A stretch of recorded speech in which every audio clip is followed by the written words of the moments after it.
قابل قدر ناظرین السلام علیکم۔ فیکٹ ڈراپر میں خوش آمدید۔ بحر اوقیانوس میں دور افتادہ مقام پر جزائر کی ایک لڑی نووایا زیملیہ کے نام سے معروف ہے۔ سوویت یونین اس مقام کو نیوکلیئر ٹیسٹ کے لیے استعمال کرتا تھا۔ اکتوبر 30، 1961 کی تاریخ تھی جب ایک انتہائی خاص آلات سے لیس سابقہ سوویت یونین کے بومبر نے اڑان بھری۔ بومبر کا نام Tu-95 تھا۔ بومبر کا رخ نووایا زیملیہ کی طرف تھا۔ وہ ایک عام روٹین نیوکلیئر ٹیسٹ نہیں تھا۔ طیارے کے نیچے ایک تھرمو نیوکلیئر بومب موجود تھا۔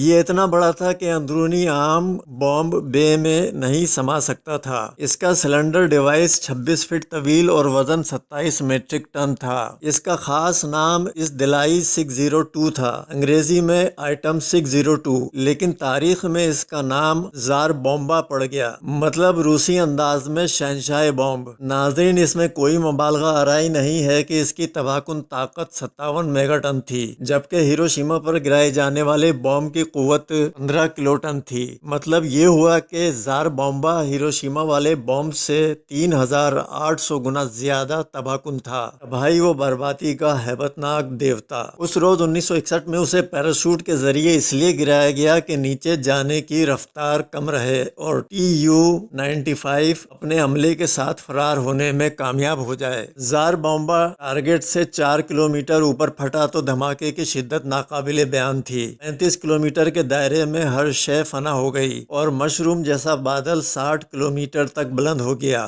دھماکے کی جگہ سے 100 میل تک رشین لکڑی کے مکانات تباہ ہو گئے۔ اینٹ اور پتھر کی تعمیرات کو بھی نقصان پہنچا۔ اتنا عرصہ گزرنے کے بعد اگست 2020 میں بھولا ہوا زار بومبا ایک بار پھر خبروں میں آ گیا، جب رشین نیوکلیئر پاور کمپنی نے یوٹیوب پر پرانی فلم چلا دی جس میں دھماکے کا بلند و بالا بادل کا ایریل ویو نظر آ رہا تھا۔ قیامت خیز دھماکے نے Tu-95 کو بآسانی فرار ہونے کا موقع نہیں دیا تھا۔ شاک ویو نے بومبر کو فوراً ہی 1 کلومیٹر نیچے کھینچ لیا، لیکن پائلٹ Tu-95 کو سنبھال کر بیس پر واپس پہنچنے میں کامیاب ہو گیا۔ ناظرین، سوال یہ ہے کہ سوویت یونین کو اس تباہ کن ہتھیار کی ضرورت کیوں پیش آئی تھی؟ وہ یوں کہ جون 1961 کی ویانا سمٹ کے دوران سوویت لیڈر کروشیف اور US president John F Kennedy کے مابین خاصی تلخی پیدا ہو گئی تھی۔ کروشیف نے اپنی بھڑاس ملٹری پاور شو میں نکالی۔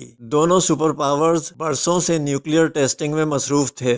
سوویت ریسرچرز کو دیوزاد بومب بنانے کا خیال آ گیا۔ US اسلحہ خانے میں ایسی بھیانک طاقت رکھنے والا کوئی ہتھیار نہ تھا، لیکن سوویت ریسرچرز بھاکن خیال کو انتہا پر لے گئے۔ اصل آئیڈیا 100 میگا ٹن کا تھا۔ زار بومبا نے امریکن میڈیا میں ہلچل مچا دی، لیکن امریکن آفیشلز نے کوئی خاص اثر نہیں لیا۔ انہیں اپنے دفاع اور ارلی وارننگ ریڈار سسٹم پر بھروسہ تھا۔ فیوری کے مطابق اتنے بڑے ہتھیاروں کی جنگ میں سب کی ہی ہار تھی۔ ہر کوئی سمجھنے لگا کہ اتنا مہیب بوم کوئی عملی ہتھیار نہیں ہے۔ سوویت یونین نے بھی بعد ازاں اپنی توجہ کا رخ انٹر کانٹیننٹل بیلسٹک میزائل کی طرف کر لیا۔ بے شمار لوگ زار بومبا سے بے خبر ہیں۔ یہ حقیقت ہے کہ اس سے زیادہ طاقتور ہتھیار کبھی نہیں بنایا گیا۔ انسان بھی کیا چیز ہے، کرۂ ارض کو جنت بنانے کی بجائے جہنم بنانے پر تلا رہتا ہے۔ Thanks for watching.